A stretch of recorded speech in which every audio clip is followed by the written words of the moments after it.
안녕하세요. 저는 40대 중반의 뜨개질하는 가정주부입니다. 평소 작업을 하며 즐겨 듣는 사연 열차에 제 사연이 소개된다고 하니 벌써부터 떨려오는데요. 큰 용기를 내어 사연을 보내니 잘 들어주셨으면 좋겠습니다. 그러면 뜸들이지 않고 시작해 볼게요. 저와 남편은 시댁에서 살고 있었어요. 부끄럽지만 저희가 모시고 산다는 것보단 저희가 얹혀 산다는 말이 맞는 상태였어요. 처음부터 저희가 시댁에 얹혀 산 것은 아니었어요. 신혼 때는 저희도 저희만의 보금자리가 있었고 저 역시 회사 생활을 하고 있었어요. 그런데 남편의 하던 가게가 점점 바빠져 일손이 필요해졌고 전 남편을 돕기 위해 회사를 그만두고 남편의 가게에서 일을 하게 되었어요. 하지만 그 바쁜 것도 잠시 갑작스럽게 코로나 시국이 시작되었고 다들 아시다시피 가게들은 하나둘씩 망해가기 시작했죠.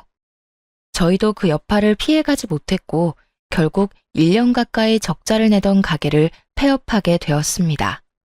생활고는 물론이고 그간 모았던 돈까지 다 까먹은 상태였던 터라 앞날이 막막했고 그런 저희에게 시어머니가 손을 내밀어 주어 시댁으로 들어가게 된 것이었죠. 두 사람 잘 듣거라. 살다 보면 이런 일도 있고 저런 일도 있는 거야. 그러니까 너무 낙담하지 말고 우리 집에서 지내면서 천천히 다음을 기약해 보자꾸나. 어머니, 감사해요.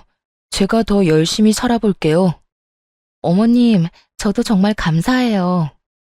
시아버지가 돌아가시고 시어머니 혼자 있던 터라 시어머니는 오히려 저희의 합가를 반겨주는 눈치였고 그렇게 저의 시댁살이가 시작되었어요. 남편은 그날부터 닥치는 대로 일을 하기 시작했습니다. 배달, 일용직, 택배까지 할 수 있는 일은 그게 뭐든 하루도 쉬지 않고 일을 하며 다시 일어서기 위해 부단히 노력했고 저 역시 뭐라도 할 수 있는 일을 찾고 있었어요. 모든 것이 희망적이지 않은 상황에도 힘이 되었던 것은 시어머니의 보살핌과 응원을 받았다는 것이었는데 그마저도 대기업을 다니던 서방님이 결혼하며 바뀌어가기 시작했어요. 동서는 꽤 부유한 집안에서 자란 자영업을 하는 사람이었는데요. 코로나의 직격탄을 맞아 폐업까지 하게 된 저희와는 달리 동서는 친정 도움을 받아 그 위기를 무사히 넘겼다고 하더군요. 동서는 살면서 고생이란 해보지 않은 사람처럼 맑고 눈치라곤 전혀 보지 않는 사람이었는데 그런 동서의 태도에 어이가 없었던 적이 한두 번이 아니었습니다. 형님, 이번 아버님 제사 때 저 바빠서 준비는 못할 것 같아요. 아마 참석도 못할 수도 있을 것 같긴 한데 어떻게 해서든 참석은 할 수 있도록 빨리 마무리해 보도록 할게요. 형님도 아시잖아요. 아무리 직원들 있어도 사장이 있어야 가게가 제대로 돌아가는 거. 동서가 시집오고 맞이한 시아버지의 첫 제사에 제가 들은 말이었어요. 그것도 온 식구들이 다 듣는 곳에서 저렇듯 통보하듯 저에게 말하더라고요. 예의상이라도 죄송하다는 말 한마디 정도는 할 법도 한데 동서는 저에게 조금의 미안한 기색도 없어 보이더라고요. 여기까지만 해도 어이가 없는데 더 기가 막힌 건 시어머니의 반응이었어요. 들어보니 일리 있는 말이구나. 둘째는 제사 때 시간 맞춰 참석만 하려무나. 준비는 첫째가 다 하면 되니 그런 걱정은 하지 말고 말이야. 이 말을 듣는 제가 왜 기가 막힌 줄 아세요? 동서가 온갖 일을 저에게 다 떠넘겨서가 아닙니다. 물론 동서의 태도도 어이가 없고 기가 막혔지만 제가 정말 기가 막혔던 건 시어머니의 달라도 너무 다른 태도 때문이었어요. 다른 건 몰라도 시아버지의 제사만큼은 유난히 정성을 쏟았던 시어머니는 제가 시집을 오고 맞이한 시아버지의 첫 제삿날 이런 말을 했었어요. 요즘 너랑 네 남편이랑 하는 가게 바쁜 거 다 안다. 손님이 많아서 알바생을 더 늘린다는 이야기도 들었고. 그래도 말이다. 시집 오고 처음으로 모시는 네 시아버님 제사인데 네가 와서 하나부터 열까지 준비해야 하지 않겠어? 가게 때문에 신경 쓰이면 가게 문을 하루 닫더라도 꼭 네가 와서 다 준비하거라. 저에겐 이렇게까지 말한 시어머니가 동서에겐 저리도 너그러운 말들을 하고 있으니 제가 기가 막히고도 남지 않겠어요? 그리고 그 뒤로 이어진 두 사람의 대화는 저를 깔보고 있는 동서의 마음을 확신하게 해주었어요. 그런데 요즘도 그렇게 바쁘니? 뉴스 보니 자영업하는 사람들 너도 나도 곡소리 난다고 하던데 너는 그렇지 않아? 네, 저는 나름대로 잘 되고 있어요. 제가 열심히 하는 것도 있긴 하지만 어려울 땐 친정에서 도움을 주시기도 해서 큰 어려움 없이 잘 헤쳐나가고 있어요. 형님 친정도 형평만 좀 좋았다면 그렇게 망하는 일은 없었을 텐데. 아, 그러니까 형님네가 가난하다는 말이 아니라 가게 망하고 시댁에 얹혀 사는 게 안타깝고 속상해서 하는 말이니 너무 기분 나빠하지 마세요, 형님. 이 말을 도대체 어떻게 들으면 기분 나쁘지 않게 들을 수 있는 걸까요? 한동안은 이런 동서의 화법 때문에 마음고생을 참 많이 했습니다. 매번 사람 기분은 상할 대로 다 상하게 만들어 놓고 마지막엔 꼭 제 생각을 해서 그랬다고 하니까요. 하지만 당하는 것도 한두 번이지 가끔 만나는 동서에게 딱 1년 당하고 나니 저도 가만히 당하고만 있을 순 없더라고요. 제가 돈이 없지 자존심이 없는 건 아니었으니까요. 다시 돌아온 시아버지의 제사. 동서는 마찬가지로 참석만 하겠다고 저에게 말을 꺼내왔고 전 시어머니가 또다시 그런 동서를 두둔하고 나서기 전에 재빠르게 동서에게 말을 꺼내기 시작했어요. 네, 조금 바쁘긴 해요. 알바생이 자꾸 바뀌어서 믿고 맡길 수도 없긴 하고요. 아, 그래? 하긴 그렇긴 하겠다. 동선의 가게가 손님은 없어서 일하기는 편한데 사장 성격이 지랄이라서 알바생들이 버티기 힘들다고 소문났더라고. 아, 지랄이라는 말은 내가 아니라 동선에서 알바했던 애들이 알바 후기에 남긴 말 그대로 쓴 거니까 오해하지 마. 시어머니는 제가 집에서 온 집안일을 다 하길 바라면서도 돈은 벌어오길 바랬고 제 경력에 재택근무로 할 수 있는 일은 없었기에 여기저기 일을 알아보고 있었죠. 그러던 중 알바 후기를 보게 되었고 그곳에서 동서의 가게가 알바생들 사이에선 악명 높은 곳이란 걸 알게 되었죠. 동서의 가게는 장사는 버티는 게 용할 정도로 손님이 없어 일은 편하지만 사장인 동서의 갑질이 심하니 다들 그 갑질을 버텨낼 자신이 있으면 가라는 말이 허다하더라고요. 거기에다 마감 시간이 10시인데 6시 이후엔 사장이 오는 일이 거의 없어 마감조 자리가 치열하다는 사실도 알 수 있었고요. 제가 굳이 이런 이야기를 꺼낸 이유를 아시겠나요? 동서는 이때껏 늦은 시간까지 가게엔 있지도 않으면서 가게 핑계를 대며 제사엔 참석도 하지 않았던 것이었어요. 그게 무슨 우리 가게에서 일했던 애들이 그런 말을 했단 말이에요? 사거리 모퉁이에 땡땡 가게가 동서 가게밖에 더 있어? 내가 요즘 소일거리라도 있을까 해서 여기저기 둘러보고 있는데 거기에 알바 경험담으로 동선의 가게가 아주 유명하더라고. 어떤 날은 손님보다 알바생이 더 많은 날도 있다며? 동서는 좋겠다. 그런 식으로 가게 운영하면 무조건 마이너스일 텐데 그래도 형편 좋은 친정에서 다 해결해 주실 거 아니야. 아, 서방님도 도와주시려나? 돈 관리는 동서가 한다고 했었지?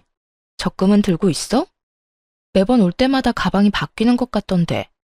동서 가게는 매달 적자인데 동서가 번 돈으로 사는 건 아닐 테고 설마 서방님 돈은 다 동서 사치하는 데 쓰는 건 아니지? 제 말에 시어머니는 눈을 부라리며 동서를 노려봤고 동서는 최선을 다해서 부인하고 나서더군요. 아니에요. 그건 다 시집 오기 전부터 소장하고 있던 거라고요. 딱 보면 알 거 아니에요. 신상도 아니고 전부 몇 년씩 된 건데. 하긴 형님이 뭐 아시긴 하겠어요? 동서야말로 급하다고 아무 말이나 막 하는 거 아니야? 오래된 백이라도 웃돈을 더 주고서라도 사들이는 라인도 있잖아. 오늘 동서가 가지고 온 가방처럼 말이야. 내가 아무리 명품 이런 거 모른다고 해도 그 정도는 알아, 동서. 그런가요? 저는 워낙 예전에 사서 몰랐네요.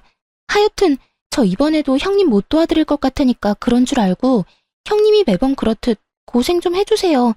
대신 제가 봉투는 두둑하게 챙겨드릴게요. 봉투? 그래, 좋지. 그런데 동서, 내가 알바 후기에서 보니까 동선의 가게 마감조 알바 자리 다툼이 치열하다는데 그건 왜 그런 걸까? 아마 마감조가 6시부터 10시까지인 것 같던데 도대체 왜 일 많은 마감조가 인기가 많은 걸까? 동서는 이유를 알아? 사장님 갑질이 심하다는 가게 마감조가 인기 있는 이유가 과연 뭘까? 동서의 얼굴이 사색이 되더군요. 이미 코너에 몰린 동서는 이때껏 거짓말을 해대며 시댁 행사에 빠져왔던 지난 일을 들킬 위기에 처하자 재빨리 제 입을 막더니 이렇게 말하더군요. 형님이 제 가게에 이렇게까지 관심이 많은 줄 미처 제가 몰랐네요. 내가 동서한테 관심이 없진 않지. 그래서 동서, 아까 뭐라고 그랬지? 이번에도 늦는다고? 참석만 할 거라고 그랬나? 아니요. 또 참석만 할 뻔했지만 올해는 어떻게 해서든 제가 일찍 와서 한다고요. 그러니까 이번엔 형님은 좀 쉬세요. 제가 다 해보도록 할게요. 그럴래 그럼? 이번엔 우리 동서 실력 좀 볼까? 아버님이 좋아하시겠네. 능력 좋은 둘째 며느리가 제사상도 다 차려주고 말이야. 아, 네. 그리하여 동서는 처음으로 시댁에서 일이란 걸 하게 되었고 시어머니도 자신의 만류에도 불구하고 동서가 하겠다고 나서니 지켜만 보더라고요. 처음으로 맛본 승리의 맛이란 정말 짜릿하고 시원하더라고요. 그 후 동서는 좀 달라졌냐고요? 전혀요. 동서는 그 일이 있고 난 후 일을 갈았는지 더욱 저를 깔보며 괴롭히기 시작하더군요. 시어머니에게 선물 공세까지 해대며 저를 괴롭히니 시어머니도 그런 동서를 두둔하고 나섰고요. 그날은 아침부터 시어머니가 보이지 않는다 싶더니 오후 5시쯤 동서와 함께 집으로 들어오더라고요. 다정하게 팔짱까지 끼고선 말이죠. 저는 집으로 들어온 두 사람에게 인사를 건넸지만 두 사람은 제 말이 들리지도 않는 것인지 제 인사는 무시한 채 하하호호 두 사람만의 세상에 빠져있더군요. 어머님, 오늘 즐거우셨죠? 그래, 우리 둘째밖에 없구나. 덕분에 오늘 너무 즐거웠어.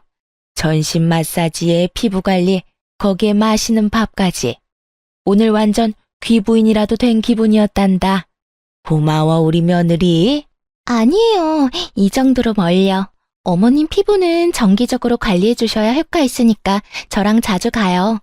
아까 제 회원권 끊는 김에 어머님 것도 끊었어요. 어머나, 그게 정말이니? 아까 보니까 회원권도 비싸던데. 하여튼 우리 며느리는 돈 쓸 줄 안다니까. 어딜 갔다 왔나 싶었더니 아주 제대로 시어머니를 구워 삼고 왔더라고요. 전신 마사지에 피부 관리에 밥까지 풀코스로 시어머니를 녹여놓았더라고요. 시어머니의 입은 귀에 걸려 있었고 이런 시어머니를 흐뭇하게 보던 동서는 고개를 돌려 저를 보며 이렇게 말하더군요. 형님, 저희 물 좀 주세요. 하루 종일 힘들게 돌아다녔더니 목이 타네요. 순간 진짜 진심으로 동서가 드디어 미쳤구나 하고 생각했어요. 아무리 시어머니의 신음을 한 몸에 얻고 있다고 한들 어떻게 손윗사람한테 물 심부름을 시킬 수가 있는지 제 상식에선 이해가 되지 않았거든요. 제가 동서의 말에 너무 황당해 버벅거리는 사이 동서는 저를 재촉하기 시작했고 동서가 짜증을 낸다 싶으니 시어머니까지 나서 물 심부름을 시키더라고요. 형님, 못 들었어요? 물 좀 달라고요. 물 달란 지가 언젠데 아직 가만히 서 있대? 물 기다리다가 목말라 죽겠네. 그러게, 첫째야, 물 좀 가지고 오라고 하지 않니? 얼른 가서 물 좀 떠오거라. 나도 물 좀 먹어야겠다. 시어머니는 저를 보며 따지듯 말했고 저는 주방으로 가 물 2잔을 떠와 한 잔은 시어머니 옆에 두고 한 잔은 동서의 손에 주는 척을 하며 동서의 옷에 물을 다 부어버렸습니다. 아이, 차가워. 형님, 이게 뭐 하는 짓이에요? 어머, 실수. 손이 미끄러져서 말이야. 그나저나 다 젖어서 어떻게 한대? 동서 엄청나게 찝찝하겠다. 정말 실수였냐고요? 그럴 리가요. 제가 미쳤다고 저 얄미운 동서 입에 들어갈 물을 떠다 주겠어요? 저는 시어머니의 말이 떨어지자마자 물을 확 부어 버려야겠다고 생각했고 그냥 동서의 머리에 부어버리기엔 너무 티가 날 것 같아 건네주며 일부러 손에서 놓쳐버렸던 거죠. 정말 실수라고 생각하는 시어머니와는 달리 눈치 빠른 동서는 저에게 화를 내며 따지기 시작했어요. 실수? 참나 기가 막혀서. 실수는 무슨. 형님, 일부러 엎은 거 다 티나거든요? 아, 진짜 이게 얼마짜리 옷인데. 어떻게 책임질 거예요? 실수라니까. 그리고 커피도 아니고 물이야, 물. 그 옷은 물 쏟으면 옷이 다 녹아내리기라도 해? 그런 것도 아니면서 책임은 무슨 책임? 괜히 오버하면서 괜히 사람 잡지 말고 나한테 이럴 시간에 얼른 집에 가서 옷이나 갈아입어. 아니면 내 옷이라도 줄까? 아니면 어머님 옷이라도 줘? 동서는 제 말에 그저 씩씩거리기만 할 뿐이었어요. 평소 온몸에 명품을 감고 사는 동서인데 제 옷이나 시어머니 옷을 입고 싶지는 않았을 것이고 그저 씩씩거리던 동서는 젖은 채로 집에 간다며 신경질적으로 시댁을 나서더군요. 그런 저를 보며 시어머니는 혀끝을 찼고요. 그러거나 말거나 저는 참 통쾌했습니다. 하지만 그날 이후 시어머니는 본격적으로 동서 편만 들기 시작했고 처음엔 동서가 오는 날에만 스트레스를 받았는데 시간이 지날수록 동서가 오지 않는 날에도 스트레스가 쌓여갔어요. 우리 둘째는 정말 싹싹하지 않니? 이번엔 글쎄 내 화장품까지 싹 다 바꿔주더라니까. 내 나이엔 고급 라인을 써줘야 한다고 말이야.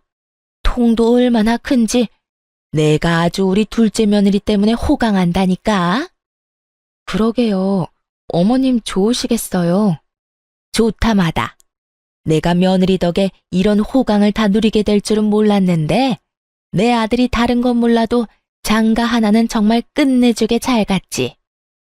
그렇고 말고. 역시 내 아들이야.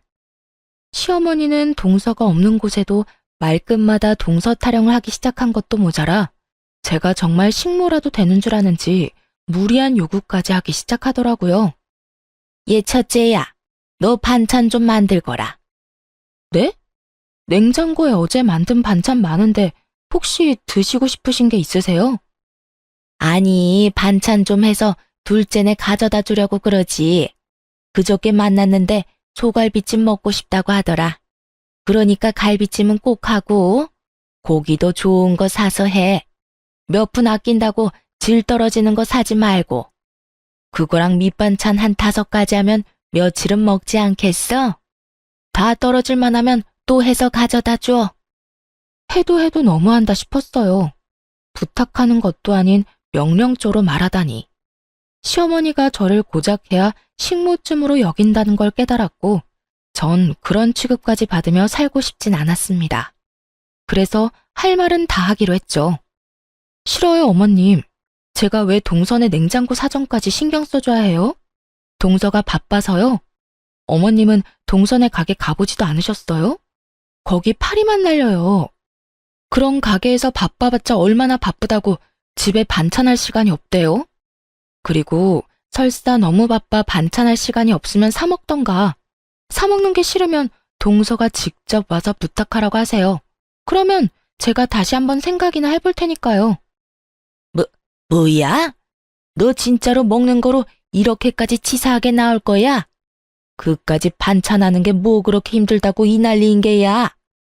반찬 몇 가지에 갈비찜까지 하는 게 쉽다고 생각하세요? 그렇게 쉬우시면 어머님이 직접 해서 주는 것도 괜찮겠네요. 동서가 더 고마워하지 않겠어요? 내가 그 힘든 걸 어떻게 해? 내 나이가 몇인데. 어머님, 조금 전까진 그까짓 거 뭐가 힘드냐고 했으면서 왜 지금은 말이 바뀌세요? 그거야. 너랑 나랑 같니? 넌 젊잖니? 그러니까 1살이라도 더 젊은 동서한테 직접 하라고 하세요. 저보단 동서가 덜 힘들 테니까요. 말을 하면 할수록 궁지에 몰린다 싶었는지 시어머니는 입을 다문 채 그저 저를 쏘아보더라고요. 전 그런 시어머니의 시선을 외면한 채 방으로 들어와 버렸고요. 그렇게 반찬 사건도 그냥 넘어가겠거니 했는데 어느 날부터 집에 반찬만 했다 하면 사라지는 일이 일어나더군요. 처음엔 그저 이상했는데 계속 그런 일이 반복되니 굳이 묻지 않아도 알 수 있었습니다. 시어머니가 저 몰래 갓 만든 반찬을 동선의 집으로 가져다 주고 있다는 사실을요. 화가 나기도 했지만 오죽했으면 노인네가 눈치까지 살펴가며 몰래 젖단지까지 할까 싶어 모른 척 해주고 있는데 눈치 없는 동서가 연락이 왔더군요. 형님, 이번 반찬은 왜 그렇게 한 거예요? 너무 짜서 먹지도 못했어요. 다음부턴 간 좀 제대로 맞춰주세요. 저흰 싱겁게 먹는 거 뻔히 알면서 이걸 먹으라고 보낸 게 맞아요? 하여튼 이번 반찬은 손도 못 대고 다 버렸으니까 그런 줄 알고 다시 만들어서 보내주세요. 동서, 그 반찬들 동서 먹으라고 만든 거 아니야. 우리가 먹으려고 만든 건데 어머님이 나 몰래 동서한테 가져다 주고 있었던 거라고. 그렇게까지 하는 어머님이 안쓰러워서 모른 척하고 있었더니 뭐가 어쩌고 저째? 그렇게 미각이 예민하면 직접 해먹어. 아니면 돈 주고 반찬 가게에서 사 먹거나. 어디서 버릇없이 다시 해내라 말아야? 다신 내 반찬 가지고 갈 생각도 하지 마. 알겠어? 전화를 끊고 나서도 화가 가라앉지 않더라고요. 건방을 떠는 것도 한두 번이지 정성스레 만든 제 반찬을 버렸다고 하는 것도 모자라 다시 해오라고 하는 동서의 말이 계속 귓가에 맴돌아 정말 몸이 다 떨려왔어요. 그런 제 모습에 남편이 무슨 일이냐고 물어오더라고요. 당시에 남편은 밤낮 없이 일하느라 집에선 쓰러지듯 잠만 자고 다시 가는 생활을 반복 중이었는데 그런 남편이 신경 쓰게 하고 싶지 않아 아무 말도 하지 않은 상태였죠. 날은 오랜만에 남편이 하루 쉬는 날이었고 하필 옆에서 통화 내용을 다 들어버린 것이었어요. 하는 수 없이 저는 그간의 일을 털어놓게 되었고 남편은 잔뜩 굳은 얼굴로 이렇게 말하더군요. 일단 알겠어. 그동안 맘고생 심했겠네. 얼마나 속상했을 거야. 이젠 내가 다 알았으니 내가 해결할게. 그러니까 조금만 더 참고 기다려줘. 난 괜찮으니까 너무 무리하지 마. 알겠지? 무리는 무슨. 내 걱정하지 말고 당신은 당신 마음이나 신경 써. 진작 나한테 말하지. 혼자 그걸 어떻게 참고 견뎠어? 하여튼 내가 빨리 집 알아볼게. 상황이 그렇게 되니 이때껏 혼자 소거리한 것이 조금 후회스럽더라고요. 진작 남편에게 털어놓고 상의했더라면 속이라도 편했을 텐데 싶어서요. 남편은 제게 말한 것처럼 바쁜 와중에도 부동산을 다니며 우리가 살 집을 알아보는 듯했고 전 그런 남편을 믿고 될 수 있으면 시어머니와 부딪히지 않고 지내고 있었어요. 그러던 어느 날 한동안 시댁에 잘 오지 않던 동서가 집으로 오더라고요. 동서는 집에 오자마자 저에게 건방진 묵례만 하고선 시어머니를 데리고 방으로 들어가 버리더군요. 그런 동서를 보며 또 무슨 일로 저러나 싶었는데 그 이유가 며칠 뒤에 밝혀졌습니다. 동서가 다녀가고 며칠 뒤 시어머니는 일을 끝내고 온 남편과 저를 불러 앉히고선 이야기를 꺼내기 시작했어요. 두 사람한테 미안한데 이제 이 집에서 나가서 살았으면 좋겠구나. 갑작스러워도 너무 갑작스러운 시어머니의 통보에 남편과 저는 당황스러웠어요. 물론 저희도 분가를 위해 집을 알아보고 있긴 했었지만 이런 식으로 갑자기 분가를 하게 될 거라고는 생각하지 못했던 터라 더욱 그랬죠. 남편은 최대한 진정시킨 목소리로 시어머니에게 물었어요. 네, 일단 그렇게 할게요. 그런데 왜 이렇게 갑자기 그런 말씀을 하시는 거예요? 혹시 무슨 일 있었어요? 그게 나 이제 둘째네 들어가서 살려고 그래. 둘째가 나 모신다고 이 집 처분하고 들어오라고 하더라. 동서가요? 동서가 어머님을 모신다고 했다고요? 그래.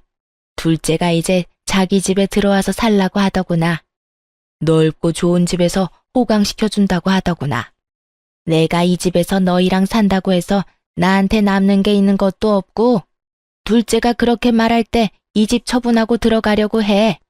동서와 둘이 무슨 이야기를 나누었나 했더니 이거였더라고요. 시어머니는 이미 부동산에 집까지 내놨다고 했고 전 이 모든 상황이 의심스러웠어요. 제가 아는 동서는 저를 골탕 먹이기 위해 시어머니에게 잘하는 것뿐 시어머니를 모시고 싶어 할 위인이 아니었거든요. 제사 모시는 것, 명절 지내는 것, 하물며 시어머니 생신도 챙기기 싫어 이런 핑계 저런 핑계를 대가며 겨우 얼굴만 비치고 선물 공세만 펼치던 동서가 시어머니 호강을 위해 시어머니를 모신다? 그건 정말 말도 안 되는 것이었죠. 하지만 이런 제 생각과는 달리 시어머니는 동서의 말을 찰떡같이 믿는 듯했고 저와 남편에게 언제까지 나갈 거냐고 묻더라고요. 그래서 하는 말인데 하루라도 빨리 집에서 나가줬으면 좋겠구나. 너희 나가고 나면 나도 짐 정리 다 해서 바로 둘째 내로 들어갈 거니. 대략 언제쯤이면 나갈 수 있겠니? 내일 부동산 가보고 적당한 집 있으면 바로 이사할 테니 걱정하지 말고 짐 정리 시작하세요. 그런데 어머니, 혹시 집 처분한 돈은 어떻게 하실 건가요? 혹시 재수 씨 주는 건 아니죠? 남편의 말을 듣는데 설마 싶더라고요. 그러면서도 드는 생각이 어쩌면 그럴 수도 있겠다 싶더군요. 그날 동서와 시어머니는 방에서 꽤 긴 시간 동안 이야기를 나누었고 중간중간 시어머니의 놀란 소리나 탄성 소리 등이 들려왔었거든요. 하나둘 퍼즐이 맞춰가는 순간 시어머니는 말까지 더듬으며 일단 부인을 하고 나서더군요. 뭐라고? 내가 그 돈을 왜 둘째를 줘? 내가 따로 가지고 있을 거니 내 돈 걱정은 하지 말고 너희나 걱정해. 혹시 나한테 돈 내놓으라고 하려고 그러니? 혹시나 하는 말인데 그 돈 내 노후 자금이다. 절대 못 내주니 너희 살 길은 너희가 알아서 찾거라. 그럴 생각도 없어요. 저희도 저희가 살 집 구할 능력 정도는 충분히 되는데 왜 어머니 돈을 욕심내겠어요? 그저 걱정되어서 그랬어요. 걱정?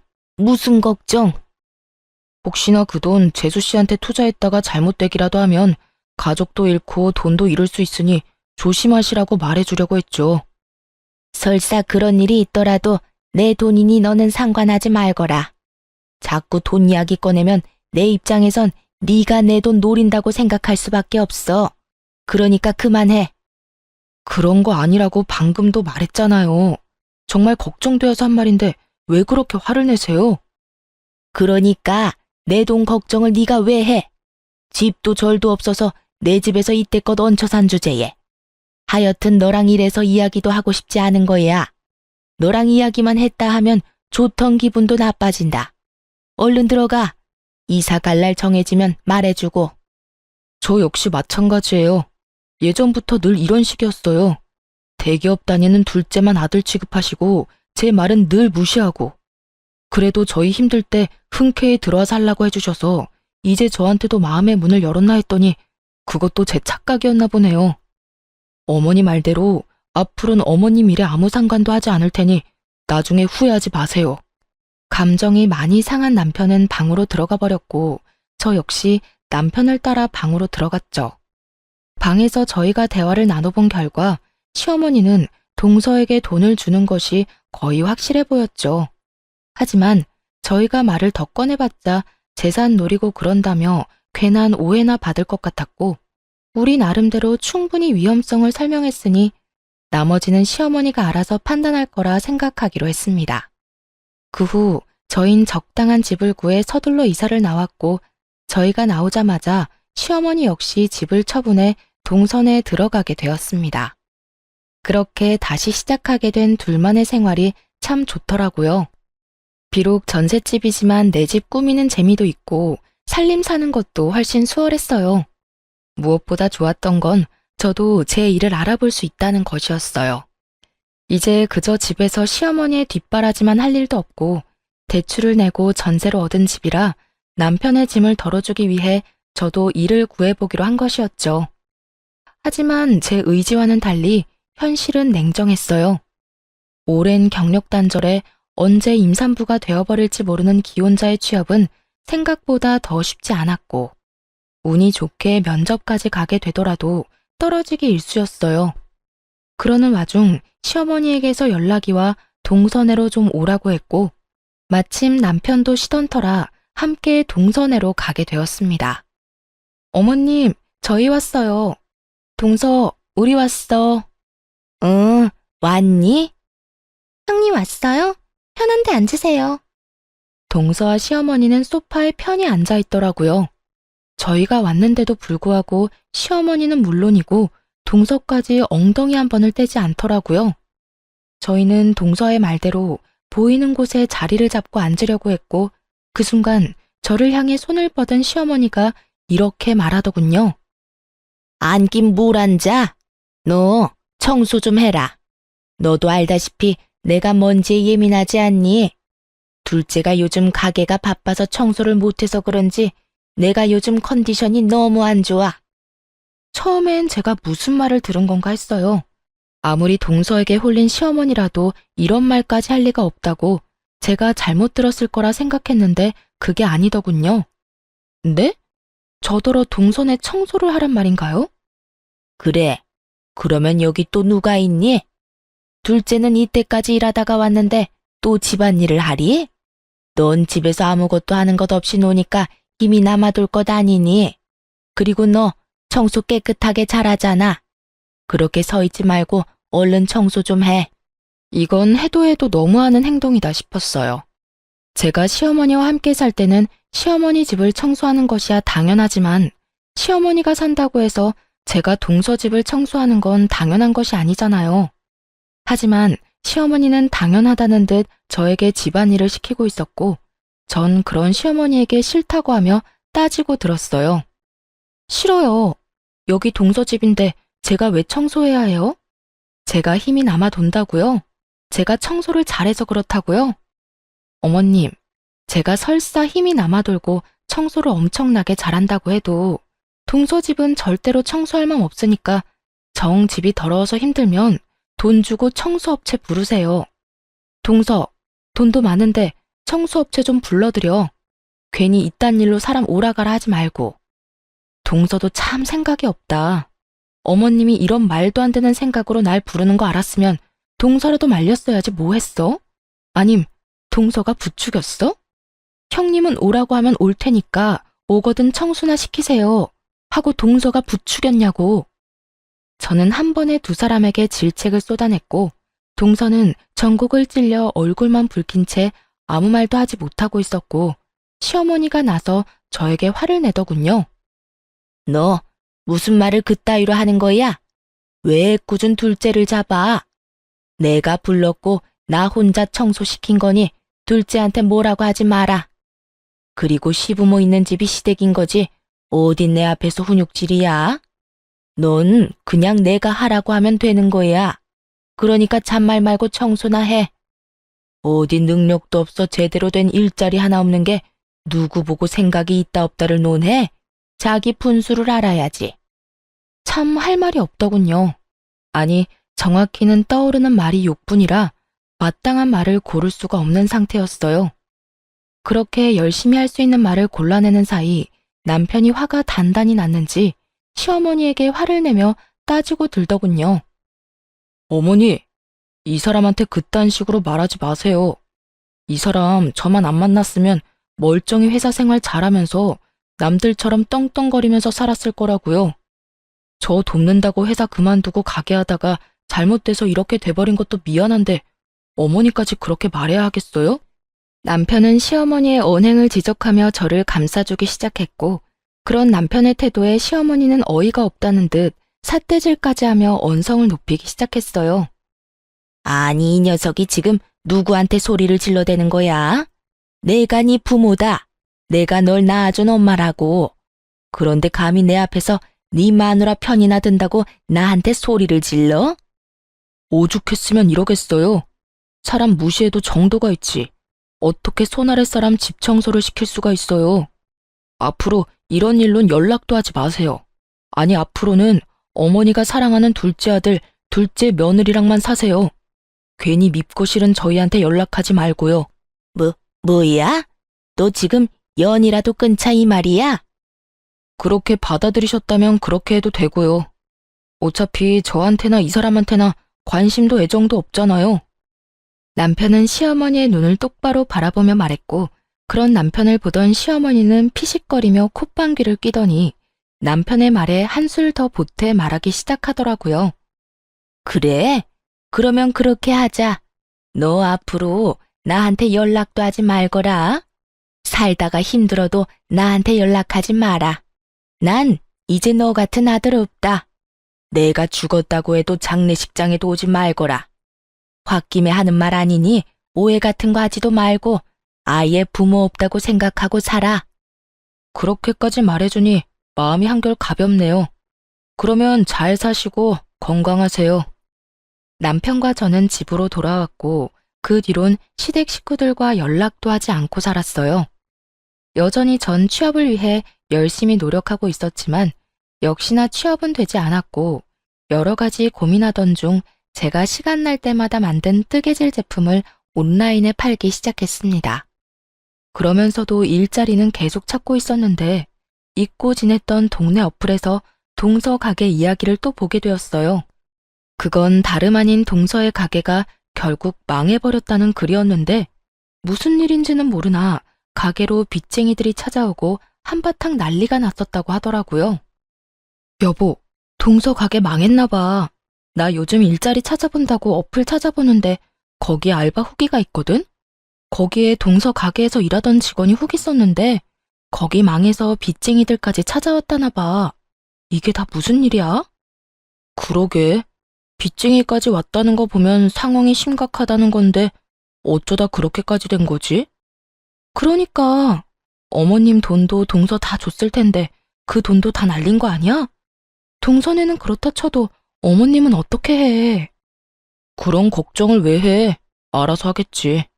당신 혹시나 어머니한테 연락이 와도 연락 딱 끊어? 괜히 약한 모습 보이지 말란 말이야. 전 알겠다고 했고 남편의 예상대로 시어머니에게서 연락이 오더라고요. 1년 만에 연락이 와서 당당하게 꺼낸 시어머니의 말은 정말 가관이었습니다. 부모 영 끊고 잘 살고 있니? 어머님, 모르는 사람이 들으면 저희가 일방적으로 영 끊어낸 줄 알겠어요. 장례식장에도 오지 말라고 하면서 딱 잘라낸 건 어머님이잖아요. 그땐 하늘이 두 쪽이 나도 연락 한 통 없을 것처럼 모지게 굴더니 웬일이세요? 다름이 아니라 내가 돈이 좀 필요해서 연락했다. 집 처분한 돈은 다 어쩌고 돈이 급하신데요? 그 돈이 자유로웠으면 내가 너한테 이런 연락을 했겠니? 그 돈은 다 투자를 해서 뺄 수도 없는 상황이야. 그러니까 너희 이때까지 모은 돈 나한테 좀 빌려주고 내가 투자금 회수하는 대로 이자까지 쳐서 돌려줄 테니 지금 바로 입금할 수 있겠니?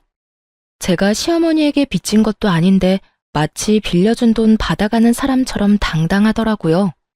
그런 시어머니에게 잠시나마 안쓰러운 감정을 느꼈던 제가 얼마나 한심했나 모릅니다.